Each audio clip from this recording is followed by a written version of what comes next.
کسی نے پوچھا تم انہیں یاد کیوں کرتے ہو جو تمہیں یاد نہیں کرتے۔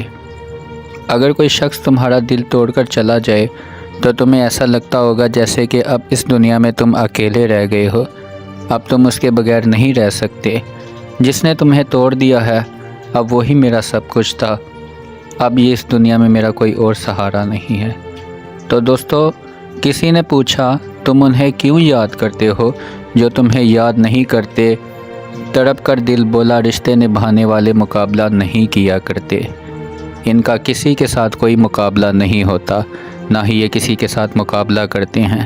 یہ لوگ تو نبھاتے ہیں لیکن جس کے ساتھ نبھانی ہے وہ نہیں نبھاتا۔ حضرت امام علیہ السلام نے فرمایا، اگر تم اس وقت مسکراتے ہو جب تم پوری طرح سے ٹوٹ چکے ہو تو یقین جانو پھر دنیا میں تم کو کبھی کوئی نہیں توڑ سکتا، کیونکہ اس دنیا میں آپ کو لوگ ہنستا دیکھ کر آپ کے قریب آئیں گے، لیکن اگر آپ دکھی ہوگے، پریشان ہوگے تو کوئی بھی آپ کے قریب نہیں آئے گا۔ لوگ آپ سے دور بھاگیں گے، ان کو یہی لگے گا کہ یہ بس اپنی بے بسی کا ہی رونا سنائے گا، تو لہٰذا لوگ آپ سے دور ہوں گے، لیکن ہنستا دیکھ کر کوئی بھی آپ کے پاس آ جائے گا۔ دوستو، جب اللہ کو آپ کی زندگی میں کوئی اچھا موڑ دینا ہوتا ہے تو برے لوگوں کی حقیقت آپ کی زندگی میں آ ہی جاتی ہے۔ دوستو، کبھی کبھی اچھی چیزیں بھی کھو جاتی ہیں تاکہ ہمیں بہتر چیزیں مل سکے۔ اللہ تعالیٰ ہمیں برے لوگوں کی حقیقت کیوں دکھاتا ہے اور کیسے دکھاتا ہے؟ ہمیں برے لوگوں کی حقیقت تب تک نہیں معلوم ہو سکتی جب تک ہم ان کے قریب سے نہیں گزریں گے۔ اگر ہم ان کے پاس سے گزرتے ہیں، ہمیں ٹھوکریں ملتی ہیں تو ہمیں ان کی حقیقت معلوم پڑتی ہے۔ اگر ایسا نہ ہو تو ہم کبھی انہیں جان بھی نہیں سکیں گے اور ہمارا وہ غلط استعمال کرتے رہیں گے۔ ہمیشہ اللہ پر یقین رکھو اور ہمیشہ اس کے شکر گزار ہی رہو اور اس کا شکر ادا کرتے رہو اللہ تعالیٰ کا۔ حضرت امام علیہ السلام نے فرمایا، کسی کا دل توڑ کر معافی مانگنا تو بہت ہی آسان ہوتا ہے، لیکن دوستو جب اپنا دل ٹوٹتا ہے نا تب کسی کو معاف کرنا بھی بہت مشکل ہوتا ہے۔ انتہا مشکل کا کام ہے کسی کو معاف کرنا۔ بہت سے مشکل لوگ کام کر لیتے ہیں لیکن اگر نہیں کرتے تو وہ کسی کو معافی دینا ہوتا ہے۔ اگر لوگ آپے سے دوری اختیار کر رہے ہیں تو انہیں کرنے دیجیے، کیونکہ وقت زندگی کی ڈور کسی کے چھوڑ جانے کی محتاج نہیں ہوتی۔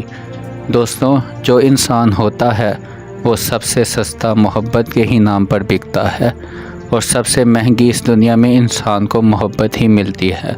اگر وہ بکتا ہے سستے میں تو محبت کے ہی نام پر بکتا ہے، اور جب انسان خریدتا ہے اس کو تو بہت مشکل ہوتی ہے، اسے خریدنا بھی بہت مشکل ہو جاتا ہے، کیونکہ لوگ ہمیں دلاسا دیتے ہیں محبت کا لیکن محبت دیتے نہیں۔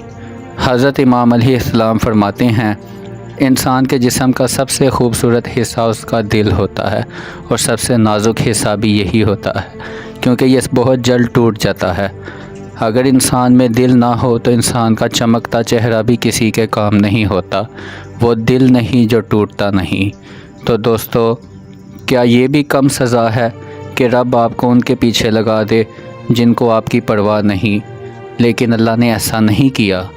اللہ تعالیٰ نے اگر آپ کو ان کی زندگی سے گزارا ہے جن کی حقیقت آپ نے جان لی ہے تو دوستو اس سے بڑھ کر آپ کو کیا چاہیے؟ اگر اللہ تعالیٰ آپ کو یہ سزا دے دے کہ آپ کو رب ان کی ہی انہی کے پیچھے لگا دے تو پھر آپ کیا کرو گے؟ اس لیے اللہ سے محبت کرو، وہ آپ کی زندگی سنوار دے گا۔ جو دل کی بات انسان کو اللہ سے کر کے سکون ملتا ہوگا وہ سکون کبھی اسے اپنے خاص بندے سے بھی کر کے نہیں ملتا ہوگا۔ تو تم کیوں مایوس ہو گئے ہو؟ وہ تو تم سے 70 ماؤں سے بڑھ کر پیار کرتا ہے۔ وہ ایک بار کن فرمائے گا تو کیا کچھ نہیں ہو سکتا، جس کے کن کے بغیر ایک پتا تک نہیں ہل سکتا۔ اللہ تعالیٰ معجزے تب دکھاتا ہے جب انسان کو اللہ پر کامل یقین ہو، تب انسان کی دنیا میں معجزات کی بارش ہوتی ہے، پھر انسان کی زندگی میں انقلاب آتا ہے۔ لہٰذا اللہ تعالیٰ پر توکل رکھو، ناممکن بھی ممکن ہو جائے گا۔ دوستو، اللہ تو تمہارے بہت قریب ہے، وہ تمہارے اتنا قریب ہے وہ تو تمہاری ایک ایک سسکی کا حساب رکھے ہوئے ہے۔ تم کو تو ایسا لگ رہا ہوگا جیسے وہ دعائیں سن ہی نہیں رہا ہوگا، لیکن یاد رکھو وہ تم کو تب بھی سنتا ہے جب تم خود کو بھی نہیں سن پاتے۔ پھر یہ نہ سوچو کہ تم اکیلے ہو، جیسے یہ دن پلک چھپکتے ہی رات میں بدل جاتا ہے، ویسے ہی وہ غم کو پلک چھپکتے ہی خوشی اور راحت میں بدل دیتا ہے۔ یاد رکھو زندگی ایک آزمائش کا نام ہے، اور ایسا کوئی پل نہیں یہاں جو آزمائش سے خالی ہو۔ بس فرق صرف اتنا سا ہے کہ کبھی وہ دے کر آزماتا ہے تاکہ دیکھ سکے تم شکر کتنا ادا کرتے ہو، اور کبھی وہ لے کر آزماتا ہے تاکہ تو وہ دیکھ سکے کہ تم صبر کتنا کرتے ہو۔ اللہ معجزہ ضرور کرتا ہے، لیکن اللہ ایسے بندے کے لیے معجزے نہیں کرے گا جو اس پر یقین نہیں کرتا ہوگا۔ اللہ پر یقین رکھیں اور اسی کے کن کا انتظار کریں، ہاتھ اٹھائیں اور ہاتھوں کو اٹھائے رکھیں، اسے کبھی ختم نہ کریں۔ تہجد میں مانگیں اپنی محبت کو، اللہ آپ کو ضرور عطا کرے گا۔ معجزے ہر جگہ ہیں، یہ آنکھ نہیں ہے جو معجزوں کو دیکھتی ہے، بلکہ یہ یقین ہے، یہ ہر ممکن شے میں ممکن کا ہونا ڈھونڈتا ہے۔ جو توکل رکھتے ہیں ان کے لیے وہاں اللہ تعالیٰ ان کے لیے وسیلے بھی بناتا ہے۔ جو اللہ کو ہم سفر بنا لیتے ہیں اللہ ان کو کبھی خوف زدہ نہیں کرتا، اور جو اللہ سے جڑ جاتے ہیں ان کو کوئی توڑ نہیں سکتا۔ جو دعائیں اللہ کے سپرد کر دی جاتی ہیں ان کے مکمل ہونے کی کوئی موڑ نہیں ہے۔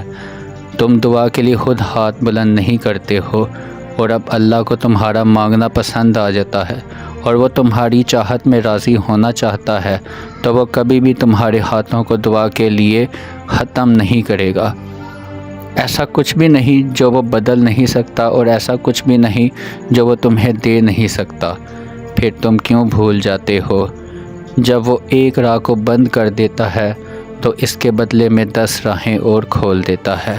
تمہاری زندگی میں اتنے راستے بن جاتے ہیں کہ تم سوچ بھی نہیں سکتے۔ دوستو، انسان کی زندگی میں جب بھی کوئی مشکل وقت آتا ہے، جب اس کے لیے کوئی راستہ بند ہو جاتا ہے، جب وہ ایک راستے سے نکلتا ہے تو اللہ تعالیٰ اس کے لیے 10 اور راہیں کھولتا ہے۔ اگر انسان 10 راہوں سے نکلتا ہے تو اس کے لیے 20 راہیں، 100 راہیں کھل جاتی ہیں، لاکھوں راہیں کھل جاتی ہیں۔ لیکن اللہ تعالیٰ کبھی اپنے بندے کو مایوس نہیں ہونے دیتا۔ مایوس مت ہو، دل سے نکلی ہوئی ہر دعا یقین میں بدل دیتی ہے، اور اللہ تمہیں خواب تب دکھاتا ہے جو وہ ان خوابوں کی تدابیر پر راضی ہوتا ہے۔ اگر اس نے تم کو وہ نہ دینا ہوتا جو تم اللہ سے مانگ رہے ہو تو وہ تم کو دعا کی بھی توفیق نہ دیتا۔ یقین کی ایک ڈور ٹوٹتی ہے تو تمہیں دوسری ڈور سے جوڑ دیتا ہے، اور اگر تم رکتے ہو تو وہ چلنے کی ایک نئی وجہ دے دیتا ہے۔ وہ ہمیشہ تمہارے ساتھ رہتا ہے، آزمائش کے ساتھ بھی اور آزمائش کے بعد بھی۔ مگر ناممکن نہیں ہے، انتظار ضبط کا صلہ ہے، ہر انسان کو مل کر ہی رہتا ہے۔ صبر مشکل تو ضرور ہوتا ہے لیکن ناممکن نہیں ہوتا۔ بے شک اللہ تعالیٰ صبر کرنے والوں کے ساتھ ہے۔ بس اللہ کو تسلیم کر لو، جو وہ چاہتا ہے عطا کرنے کے طریقے اللہ تعالیٰ کے مختلف تو ہو سکتے ہیں، لیکن وہ دعائیں کبھی بھی رد نہیں کرتا۔ تم سمجھتے ہوگے کہ یہ بے سکونی سزا ہے، لیکن دوستو یہ بے سکونی سزا نہیں ہے۔ حقیقت میں اللہ تعالیٰ کو آپ سب کا مانگنا پسند آ جاتا ہے، تو اللہ تعالیٰ دعا میں کی قبولیت کی تھوڑی سی گھڑی کو اور بڑھا دیتا ہے تاکہ تو اللہ تعالیٰ تم کو سن سکے۔ اگر راتوں کو نیند نہ آئے تو سمجھ لو اللہ سے باتیں کرنے کا وقت آ گیا ہے، اللہ سے ملاقات کا وقت آ گیا ہے۔ لیکن یہ اللہ سے باتیں کرنے کا اہم وقت ہوتا ہے جب وہ تم کو چن لیتا ہے، تم سے ملاقات کا انتظار ہوتا ہے، اور پھر تمہاری آنکھوں میں نیند نہیں آتی۔ جب نیند نہ آئے تو اس کا مطلب یہی ہے کہ اللہ تعالیٰ سے ملاقات کا وقت آ چکا ہے۔ جزاک اللہ۔